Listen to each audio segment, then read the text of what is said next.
Para una tertulia ya sabéis que hace falta más de una persona, así que bueno, pues hoy vamos a hablar de la URSS y vamos a hablar con nuestro amigo Bombladis, que algo tiene que decir sobre ello. Este es el puto programa de los martes y a esto habéis venido. Oh, that fucking Tuesday show.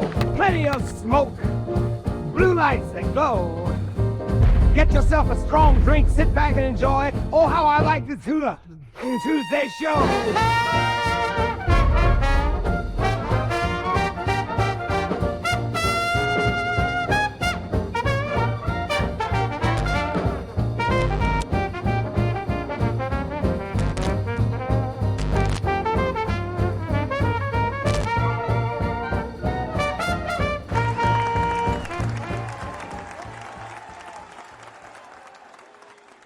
Muy buenas, gente guapa, gente bonita, gente preciosa, feliz puto martes. Y dicho esto, vamos a dar paso a nuestro Bombladis. Dame un segundito. Muy buenas noches, Bombladis guapetón. Buenas noches, buenas. Y por supuesto también, dentro de lo posible, dentro de lo que sepamos o sepa más bien Bombladis aquí, pues podéis hacer preguntas e intentar que no sean preguntas capciosas o tendenciosas, simplemente pues preguntas pues razonables, ¿vale? Preséntate primero un poquito, Bombladis, ¿por qué estamos hablando contigo? Para que la gente te conozca, quien no te conozca, que sepa por qué estamos hablando de esto contigo, cuál ha sido el motivo del que ha salido esto. Gracias por la invitación, hombre, al maravilloso programa de los putos martes. Voy a matizar un par de cosas. A ver, yo he nacido en el 91, así que justo en la rotura de la Unión Soviética, porque tampoco soy vividor. Pero tú vas a hablar, si no me equivoco, desde las anécdotas o las vivencias de tus padres. Claro. No, es importante, yo creo que saber para que también no... Padres, tal vez abuelo, abuela, tal vez, ¿no? Sí, todos. O sea, justamente, digamos que yo soy soviet. Vale, dejemos claro, tú naciste en Ucrania. Claro, nací en el territorio hoy en día en Ucrania. Nací en la USSR también, porque se llama la Ucraniana República Socialista Soviética, pero a los 3 meses se rompió. Joder, te duró poco el asunto allí, ¿no? Entonces, a partir de ahí la excusa por lo que estamos hablando, y yo puedo hablar como si fuera de la Unión Soviética, porque, hombre, a ver, 3 meses estuve ahí, ¿no? Sí, técnicamente sí. Más que desde tu perspectiva, desde la perspectiva de tus padres, ¿qué representaba vivir en la URSS a otras partes del mundo que ellos sabían que vivían de otra manera? ¿Te han hablado de lo distinto que era un sitio de otro, por ejemplo? Un sitio distinto, claramente, sí. Hay que pensar que al fin y al cabo la Unión Soviética era grande, se ha roto en 15 países, creo, si no me equivoco. Sí, era un territorio gigantesco. Hoy en día vemos que los países son diferentes, entonces obviamente si ibas a diferentes zonas, pues un poco la cultura interna principal era el soviet, entonces no había como tanto diferencia, era todo el proletariado, pues a construir. ¿Cómo se concibe, por ejemplo, desde la URSS que las cosas funcionen de otra manera en otro lugar? Esto vamos a asumir que a un poco posterior, quiero decir, los años 80, por decirlo así. Vale, porque tus padres vivieron la URSS en qué décadas. Claro, mis padres son de los años 60, ¿vale? Nacido en los años 60, entonces su juventud como tal es en los años 70. Entonces hay que entender que todo esto, como dices tú, la pregunta cuando te cuestionas cómo es todo diferente, el mundo no estaba tan globalizado. La Unión Soviética era un territorio bastante cerrado. Entonces del exterior empezaron a llegar cosas así como chorradas o cosas que puedas ver a algún... Como que no quieres la pelota hasta que otro la tiene, ¿no? Es como que no te fijas en algo hasta que empiezan a aparecer ese tipo de cosas y llaman la atención precisamente por lo prohibidas o lo poco que se ven. Era un sistema completamente diferente pues a los países capitalistas y eso implicaba una serie de diferencias notables entre un estilo de vida y otro. Mira, voy a matizar aquí porque esto es un formato de tertulia, porque ves, esta pregunta solo puede provenir hasta cierto punto desde la mente, como dices tú, occidental. Un hombre soviet no podría llegar a cuestionarse esto. Un hombre soviet no se planteaba ese tipo de diferencias. Claro, vivía con lo que vivía. O sea, para ellos era el día. Claro, un poco así, pues imaginemos que un estudiante normal, pues... ¿qué hace? Pues yo que sé, un quinceañero, por decirlo así.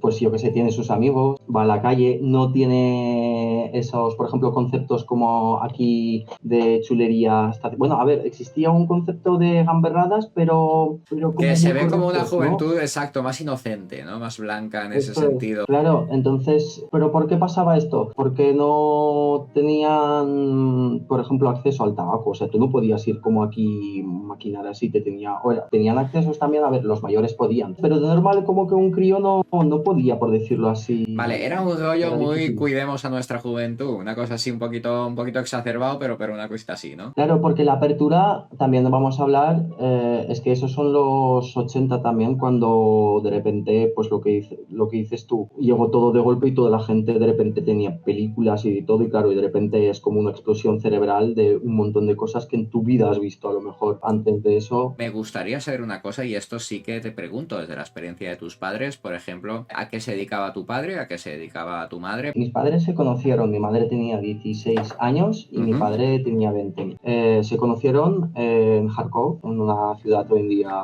que está en Ucrania, está a la izquierda de Moscú, encima de Crimea, a la derecha de Kiev, capital ucraniana de hoy en día. Claro, cuando eran jóvenes, lo que existía en la época soviética, porque se construía el comunismo, entonces eran grandes proyectos. Se fueron a Siberia, a Kamchatka, a unos 300 kilómetros de Japón, porque se construían en esa época ahí las grandes ciudades nórdicas de hoy en día, que se explotan hoy en día, pues de ahí sale todo el petróleo, gas y todo eso, pues en esa época se construían esas ciudades y industrias. ¿Cuál era el puesto, cuál era, digamos, el empleo de tu padre? Eran simplemente en este caso como peones obreros, pero mi padre es ingeniero, por ejemplo, mecánico, porque estudió eso, pero para ganar pasta, Claro, él está trabajando por un puesto, digamos, debajo de lo que él era, ¿no? claro, por supuesto. ¿Y tu madre, por ejemplo, a qué se dedicaba? Mi madre también es modista y en esa época pues también tenía 16 años y recién pues era porque lo estudió de 13 a 16 porque hay que hecho como lo que se llamaría hoy en día aquí la ESO de ahí, que no era eso, porque ahí el sistema educativo eran 11 clases y ya está. Y a partir del noveno, Corrígeme si me equivoco, pero creo que es un buen momento para introducir el tema de los pioneros, ¿no?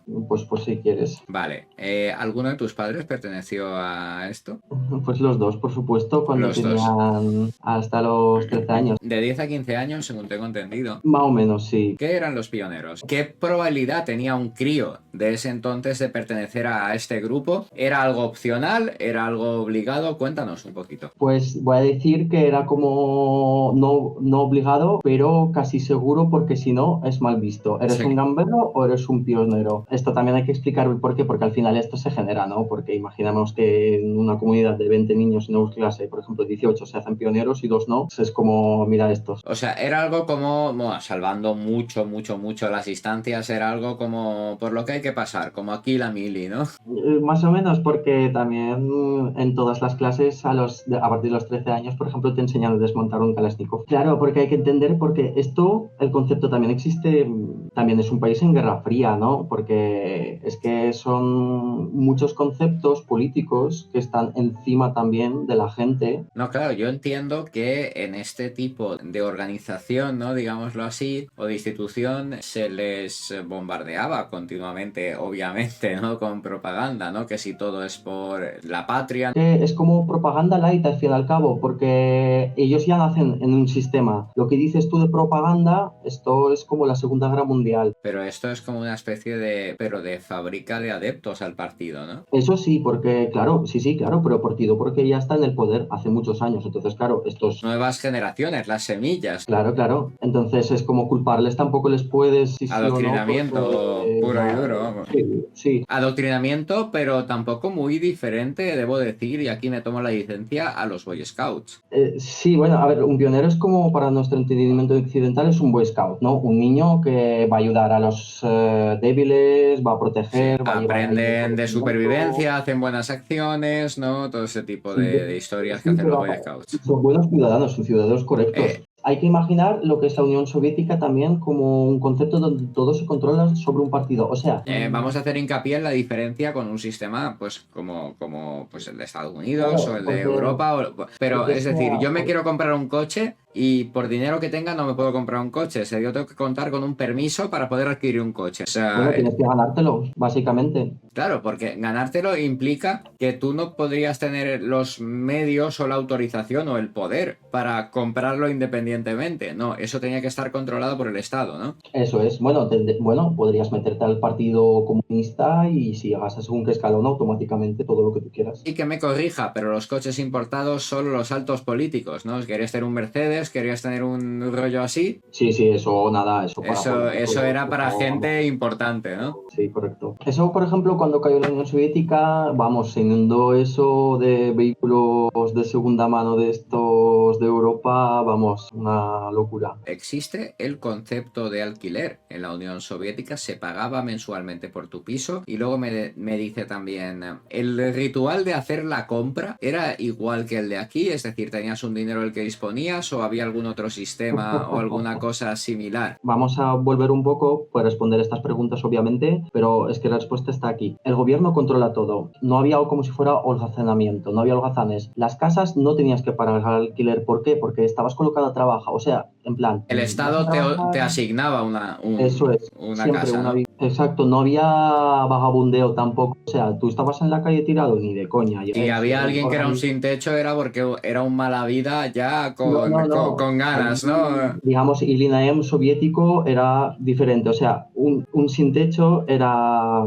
llegaba el INAEM y decía, ¿un sin techo en mi ciudad? Es el equivalente de la ley de vagos y maleantes, ¿no? Sí, se pagaba, no, al mes, pero costaba céntimos. Tú podías quemar todo lo que quieras. Y luego lo que me preguntaba también mi amiga, lo de hacer la compra, es decir, ¿esto funcionaba igual que aquí o el Estado te daba una serie de facilidades? Eso es una respuesta bastante sencilla porque, vuelvo a decir, todo como se estaba controlado por el gobierno y no había como importación. Entonces, yo qué sé, imaginemos que ganas, de repente eres un millonario de ahí, de repente has ganado, pues tú paga, vamos, puedes vivir 10 años como imaginemos lo que es aquí, por decir algo, en plan, tienes ahí 100.000 euros, millonario, me he excedido un poco, pero bueno, yo qué sé, 100.000 pavos tienes de repente, lo de hoy en día, pero yo qué sé, tienes las 5 diferentes conservas, los mismos productos, los mismos muebles, que vas a tener 25 armarios de madera iguales. Según tengo entendido, por ejemplo, se te asignaba una vivienda mejor que otra en función de la utilidad que tú tuvieras para el partido, ¿no?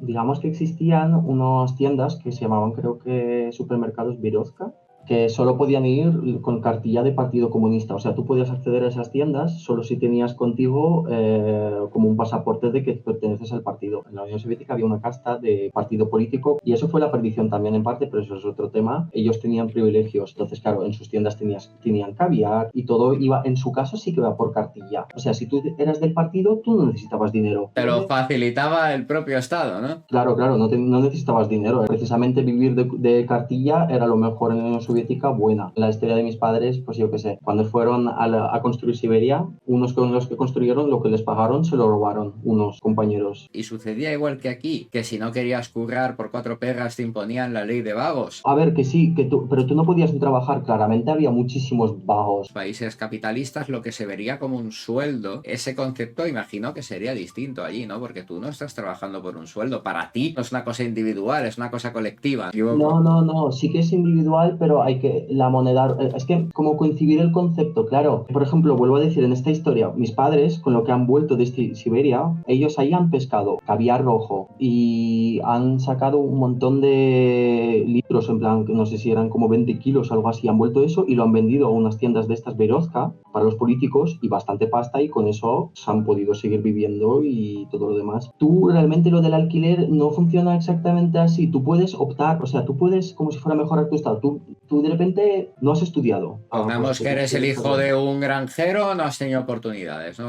A decirlo así. No, al revés, todos tienen oportunidades, es mal dicho eso, porque la escolarización... Los niños estaban escolarizados de serie, ¿no? Sí. Tengo entendido que hubo un programa político que se basaba muy fuerte en el tema de la alfabetización. Según he leído textualmente, los niños salían del colegio sabiendo sobre arte, sobre teatro, sobre poesía, sobre matemáticas, sobre ciencia. Lo que dices tú, correcto, salían, te daban opción para eso. Si dabas, bien. Si no, pues claro, tú no das, por ejemplo, pues eres un niño normal como muchos otros, pero pues yo qué sé, tus capacidades, pues a lo mejor tú no eres de esto, pues no se te da. Pues te meten directamente pues a trabajar, por ejemplo, pero cuando digo directamente a trabajar quiere decir que pues te han escolarizado, tienes como un montón de información básica para poder sobrevivir. 15 años te metes de soldador, por ejemplo, ¿no? Que podías, cuando terminamos como si fuera aquí cuarto de la ESO, meterte una FP de estas en la Unión Soviética, pues nada, a trabajar. Y claro, pero te podías mejorar tu estado, o sea, tú realmente luego podías crecer escalonamente, o sea, lo que son escalamientos de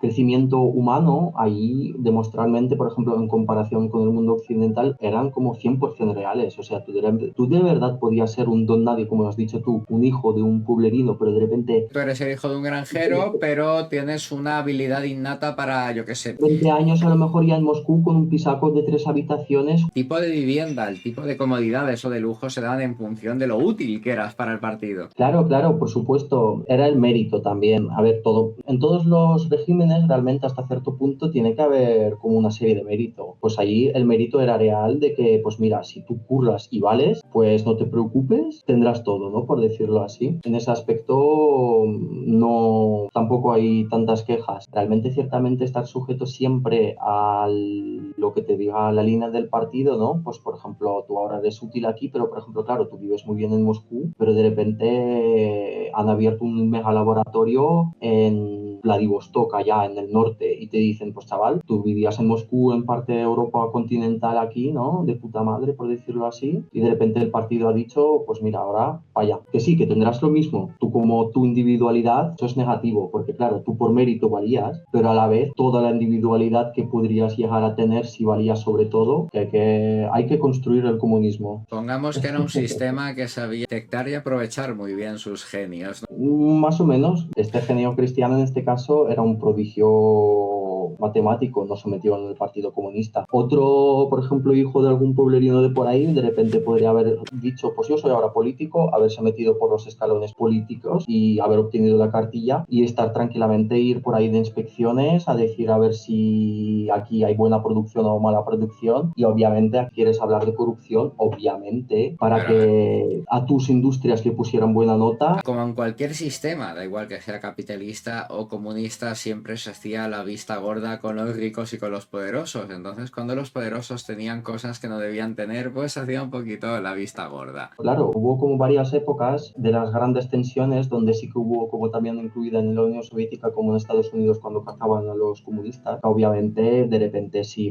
te encontraban dólares americanos a una persona, vamos. Se liaba la de Cristo, claro. Hombre, claro, de donde tiene una moneda extranjera además de un país, digamos, enemigo. Eso es una locura total. He leído que mientras el mercado negro, ¿no? de bienes extranjeros, de cosas que venían de fuera, estaba muy perseguido y era ampliamente castigado, era algo que hacía cualquier hijo de vecino, ¿no? Que era algo muy común. Quien más que menos tenía unas Nike o tenía unos Levi's por ahí o tenía una cinta de los Rolling Stones. Esto es un poco a la vez sencillo y no. Esto es como la época justamente también la de mi padre, porque mi padre era de joven fanático de estas cosas. Hay que decir que, por comparar lo que vimos aquí en España, antiguamente, igual en la Unión Soviética, eran grandes familias realmente, ¿no? O sea, por ejemplo, 8 hermanos o... Lo que he dicho antes de escalones, pues claro, por ejemplo, uno quiere ser marinero, uno tal, por ejemplo, en el caso de mi padre, pues era un marinero de petrolífero de las grandes estas y viajaba como hasta África. Que traía cosas de fuera. Mi padre pues le traía chuches y golosinas extranjeras a veces. Me lo contaste, ¿no? Por eso tu madre se quedaba flipada con los chicles cuando los veía, pues porque seguramente ya los habría probado porque se los habrían traído de antes. Claro, es que son cosas que, bueno, son historias bonitas y no a la vez, pero bueno, claro, al tener controlado todo el Estado, pues no había, buscaba eficiencia, donde aquí a lo mejor ese jabón, te hacían el mismo jabón, pero con diferentes envoltorios coloridos y todo lo demás, ahí era jabón envuelto en papel, siempre el mismo. A lo mejor esa falta de como colorismo también también que la Unión Soviética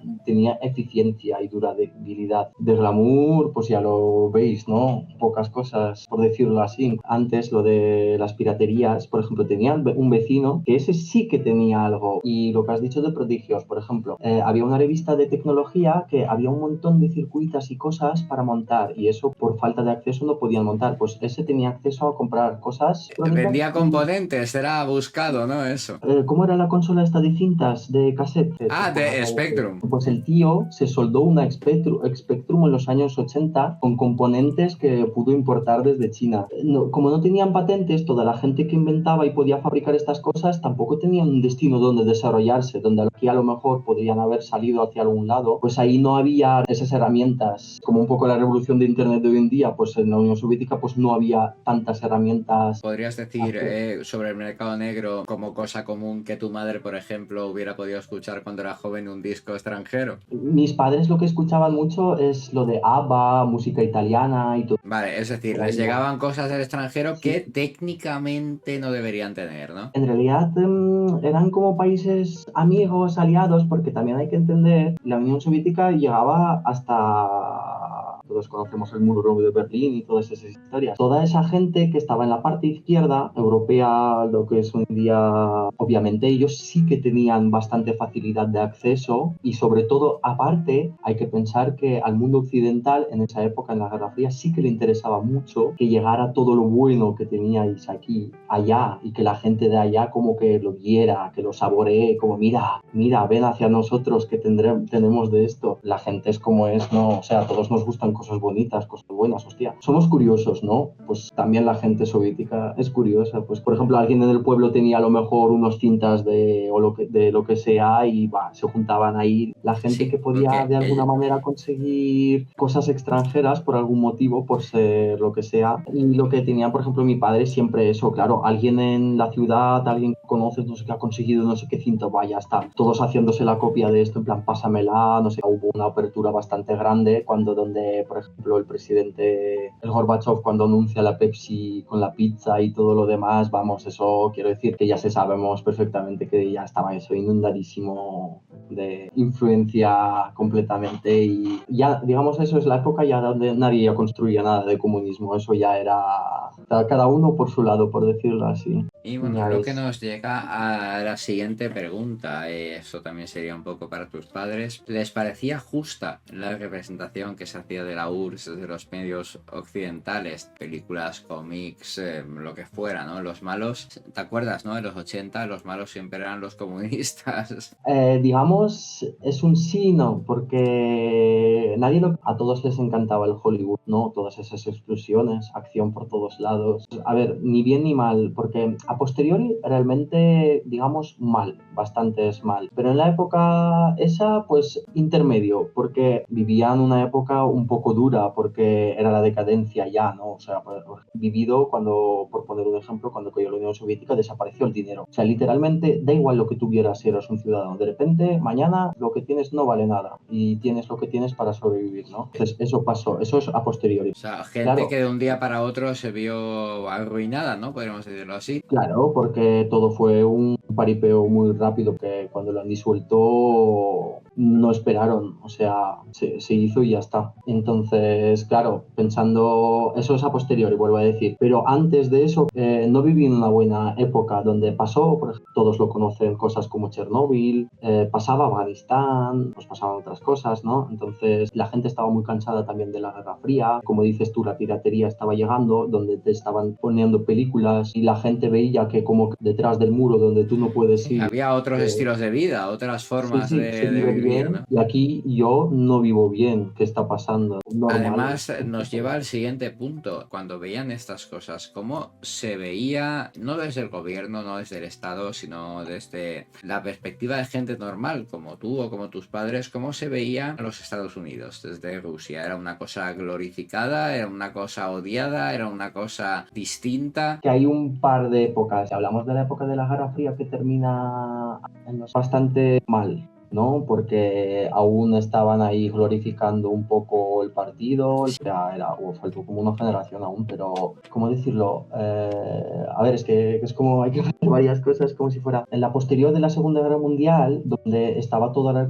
construcción de todo, donde aún se implantaba y todo era correcto, no había como si movimientos tantos a lo mejor corruptivos, la gente de verdad tenía muchísimos ideales, pues construían un sistema nuevo posguerra donde salimos hacia adelante, hemos superado este paso y todo lo demás, ¿no? Pero claro, luego pues, se produce la Guerra Fría, bueno, la carrera espacial, obviamente. Me ha llamado mucho la atención el tema de los cosmonautas, como Yuri Gagarin fue la inspiración para toda una generación y los niños querían ser como él y parecerse a él. Y de ahí también la fantasía soviética, hay que decir que al ser un país cerrado, muchísimas, por ejemplo, cosas que conocemos en Hollywood, no voy a decir que han sido literalmente robadas, pero han sido vistas por el mundo occidental, porque obviamente, igual que hablamos de piratería hacia el mundo soviet, obviamente las cosas que valideras, en plan, alguna noveleta de fantasía soviética que nunca se realizó en ninguna película, el director de aquí, por decirlo así, ha podido llegar a leerla y utilizar algún concepto de ahí tranquilamente. ¿Tienes algún recuerdo significativo antes de venir a España? Sí, bastantes, hombre. La verdad me acuerdo bastante de mi vida. Bueno, pues supongo que lo que preguntabas es qué harían los niños soviéticos en la época cuando son niños. Jugabas en la calle muchísimo,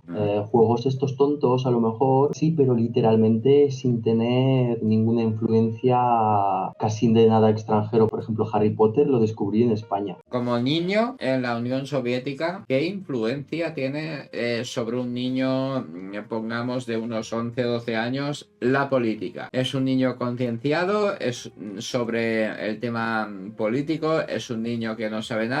Yo creo que sería más bien como un niño lo que consideraríais aquí del pueblo, ¿no? Que literalmente no tiene tampoco mucha influencia, tiene un montón de, ¿cómo se diría esto? Historias del alma. De repente te llega el tío y te cuenta, guau, claro, y con eso cultivarte como inspiraciones con los libros, ¿no? Por las vivencias de mi padre cuando era un crío. Una reflexión final sobre la Unión Soviética, pues mira, yo qué sé, a ver, es un país que, bueno, es un imperio que existió, ya no existe, no volverá a existir, obviamente. Tuvo unas épocas de gran influencia sobre el mundo, obviamente ha cultivado a grandes genios de este mundo también, porque muchísima gente con estudios que fueron ingenieros de ahí, al fin y al cabo han encontrado salida en otros lugares del mundo, tuvieron una gran época y luego una gran decadencia. Pero bueno, siguieron adelante, a su manera, cada uno por su lado. Bueno, muchas gracias, Bombladis, caballero, Vale. por habernos acompañado. Gracias. Mañana más y mejor, se os quiere una barbaridad. Y bueno, pues chaito, chaito. Buenas noches, un placer.